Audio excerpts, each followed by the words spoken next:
Welcome back to the channel, everyone. Today I want to talk about another YouTube channel that has been kind of vacant for the last couple of years called Pure Living for Life. But first I want to talk about this hay shed. I've been wanting to get this done for a long time, years. Finally decided to just bite the bullet and get it done this fall or this late summer. And the other thing I wanted to talk about, which I've kind of skipped over on all the videos, is the weird weather we had this spring. I think I mentioned it once. We had a really cold spring, wet, and it kind of delayed everything. It delayed my schedule. I couldn't get a lot of the work done I wanted to get done early in the year, so it's kind of messed up my whole schedule all summer long. And the weirdness continues. We had that really cool summer or spring, and then it just dumped into summer. But our crops, our fruit crops, have just been bizarre this year. The tree right behind us has still got apricots on it. Normally mid-July, no later than the end of July, all those apricots have got ripe and fell off on the ground if we haven't done anything with them. This year, there's still apricots on our tree, and this is the second week in September, and we still have apricots on the tree. Our peaches are a good month behind. And we had a couple trees that got some ripe peaches, but I'm afraid a lot of our peaches are going to freeze before they're able to get ripe and get picked. Our apple crop this year, we haven't been able to make cider last year. It doesn't look like we're going to be able to make cider this year. The apple crop stinks this year. A lot of the blooms froze because of that cold spring. What ones did survive, for some reason the apples just didn't do real well this year. And normally we have a June drop. The apples later in June, excess apples will fall off the tree. That didn't happen this year till August. Mid-August, the excess apples, what little there were, fell on the ground in August, which was really strange.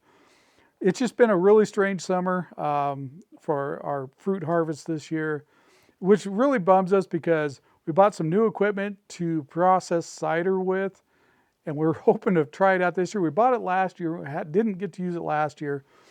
So we're thinking, since we're not going to be able to do it from our own apples, make a little trip up into Washington, see if we can buy some cider apples from a packing house, maybe a couple big crates of them, and make some cider because we're getting pretty low on our cider supply. Like I said, we really wanted to make some fresh cider, but our trees just were terrible this year. Normally we have enough to sell some cider to folks, and we just didn't have hardly any, maybe some eating apples this year, but that's about it. We got a decent amount of peaches, but like I said, I don't think a lot of them are going to ripen up for us. So, okay, enough with that. You'll see the videos about this hay shed coming up very shortly. I think I got most of that on film, camera, video, cards. You know what I'm talking about. Let's talk about Pure Living for Life. For those of you who don't know, they were a fairly successful YouTube channel. I want to say 350,000 plus subscribers. I could be completely off on that number. That's just what's stuck in my head. It might be 500,000. I'm not real sure. So these guys, they were from, you could tell they were from a city environment. They kind of sold out in the city and bought a little homestead up in northern Idaho, little 5-acre place. Lived in a trailer for a while they were building the house, all that kind of stuff. I started watching them right when I started getting into making YouTube videos. Probably one of the main reasons I watched the channel was I got quite a few ideas on video editing from those two. I like the way they edit their videos. So I watched, I don't know which one of them did the video editing. And it's, I want to say husband and wife, but I think they're not married. And I'm trying to think of their names. I followed the channel fairly regularly there for a while.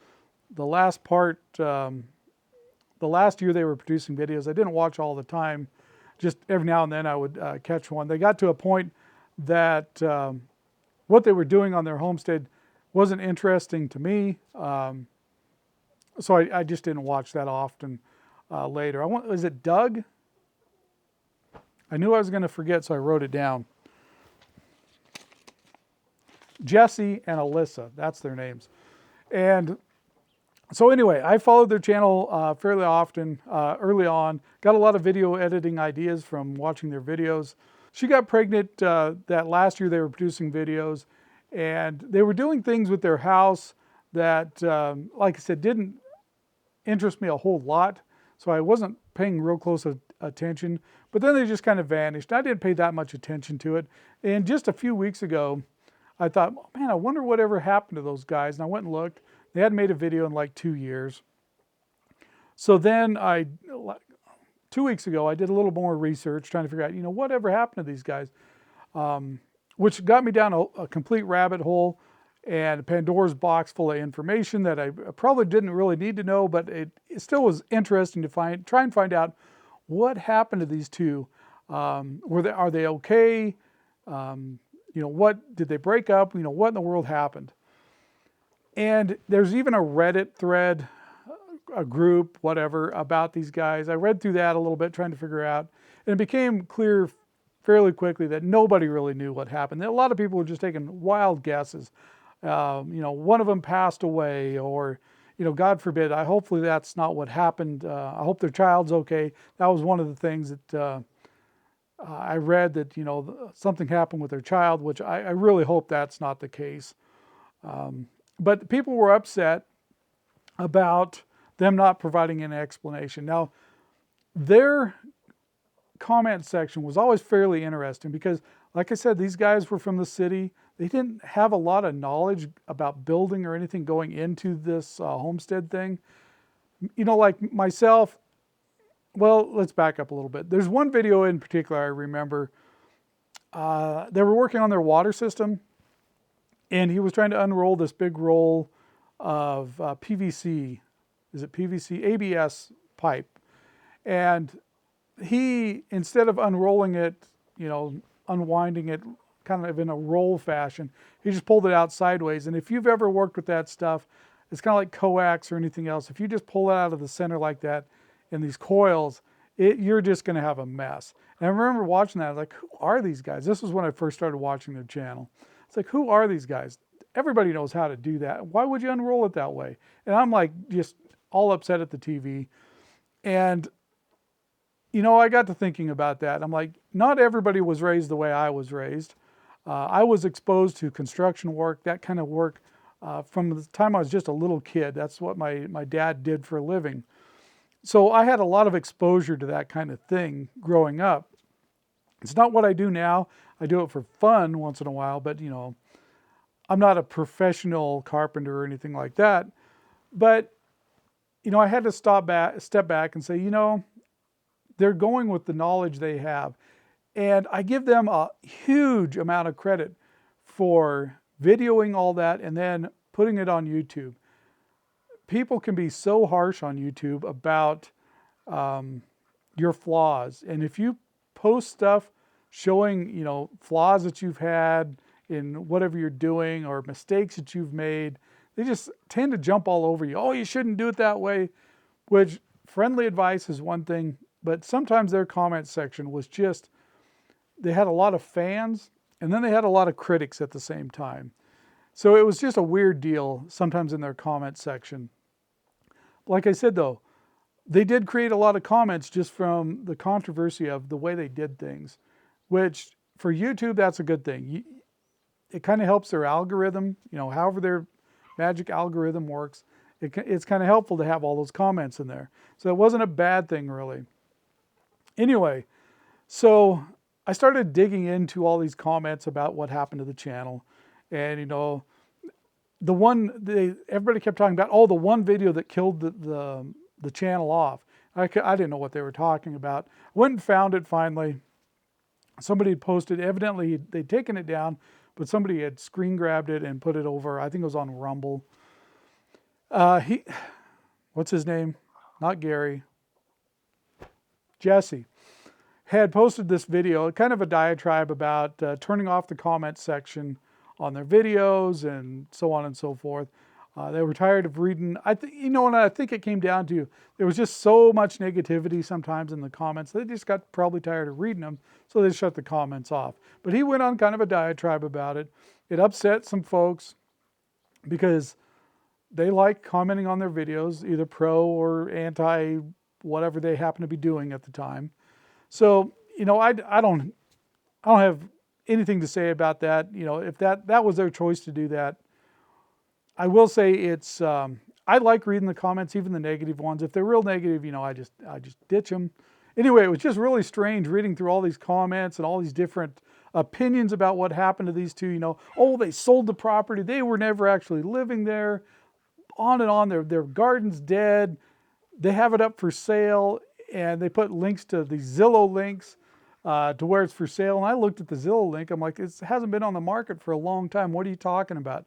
It just lists what they estimate the price would be. So people are just strange about things. It was really bizarre reading through that. And what was really strange about the whole thing is, that was just a couple of weeks ago. I dug into that, and I left with more questions than I had answered after reading all that information that probably 90% of it they had no clue about. So, you know, it kind of left me wondering. And early on, I had made a video in regards to a video they had made. I think they were going from off-grid, and they'd made the decision to go on-grid. And they caught a lot of flack in their comment section about that. And I posted just a quick little video giving them 2 thumbs up for that idea. I lived off-grid for a while, and on the video I made, I had so many comments on there that, oh, you don't know what you're doing. Now, I've been doing solar power systems for over 30 years now, mainly on remote radio sites, but we lived off-grid for a while. Let me tell you, if you want to live off-grid in the Pacific Northwest, you're up for some serious challenges. The technology has improved enough that it's getting easier, but it's a tough go, especially in the mountain regions of the Pacific Northwest. You can go for a month, 6 weeks without any direct sunlight. And trying to run a solar system with no direct sunlight is a problem. You can get a little bit of power, but not nearly the same amount that you'll get if you have full sunlight. So I just posted something, you know, kind of supporting them. You know, that's a good idea. It was just, you know, one of those things that no matter what they did, they would get these weird comments. And so, like I said, it's just a couple weeks ago, I looked, you know, what the heck ever happened to these guys? And then it just so happened late last week, they post a video, whatever happened, I think what happened to Pure Living for Life. Now, they really didn't answer any questions, but it must have been they were looking at a lot of the same comments that I just read through, because a lot of the stuff like, oh, they don't even graze a garden, they're not living there. Well, they showed in the video. It was a pretty well done video with a lot of little hints in there that, yes, they still got all their equipment. They're growing a garden, so on and so forth. They're still there. Now, do I know whether they're living there? I don't know. I don't really care. But it was just the comments that I'd read about all these different theories about what happened to these two were just bizarre stuff. And so I'm glad to see that they're okay. Hopefully their child's doing okay. Wish them all the best. I don't personally know either one of them. About the closest connection I have to them is, I'm a pilot, so when he started getting his pilot's license and flying, he flew to our local airport a couple times. I was watching the video of him flying. I'm like, boy, that really looks familiar. Oh, that's our local airport. Well, come to find out, the dog's visiting. I think it's his sister lives in our same community. I've seen her around a couple times. So there's that's about the closest thing I have to a connection to him, is them flying into our local airport. The rooster wants in the video. So anyway, that's about as close of a connection I have to these two. I did like watching their videos, picking up editing ideas. And there's the rooster again. So since they posted that video, I haven't seen another update. They didn't even speak in the video, so it was just kind of letting everybody know, hey, we're still here. We're dusting off our sign. We're going to be back in business. So hopefully we'll see some videos from them. I'd be kind of interested. I'd be a little interested to find out what's been going on the last couple years with them. Roosters. That's really all I had today. I just thought it was kind of odd. Just a couple weeks ago, I wondered what happened to these two and looked it up, and then suddenly they post a video out of nowhere. And I'm glad to report we finally got a little bit of rain this morning, about 1/10 of an inch of rain. It's not going to do a whole lot, but it was nice. The temperatures have cooled down. We went just this last couple weeks, been up in the hundreds, setting record highs for the area. And next week we're supposed to be down in the 50s, so we're going to have a big shift in the weather, which is okay with me. Anything over 80 is too hot. The other thing that happened this summer, when that really cool spring, kind of a drawn out spring, wet, we had grass up to my armpits out in our field, which for us is pretty unusual. A lot of the ranchers and farmers around here had record amounts of hay on the ground this year. They got really good hay crops this year. But the other thing that happened with all of that is up in the mountains, we had a lot of vegetation as well. And when that finally cured out, we had it's been a late fire season this year. It finally cured out, and we finally got fires the last couple weeks. Up in the wilderness, we've had a couple fires. I'm not going to dive into what I feel about the wilderness fires. I'll just say that they're not always a bad thing. We've had a big fire down in the Hells Canyon area. I think it's 150, 160,000 acre fire there. So it's been a little hectic at work here recently, but I'm glad we finally got some cooler temperatures. The humidity's come up quite a bit, and we got a little bit of rain this morning. I can see it's already kind of dried up. What little sun we've got today, it's already kind of dried up what little rain we got. But I was glad to see it. I hope we get a lot more, and then I'll be complaining about the mud. Well, I'm going to go edit some video on this tractor shed. Tractor shed over here, hay shed on this side. I am so happy to have this project pretty well done finally. Like I said, we've been thinking about doing this for a long time, and finally we just did it this summer. It was hot. It was terrible working out here, but we did get it done. So thanks for watching, and we'll see you guys on the next video.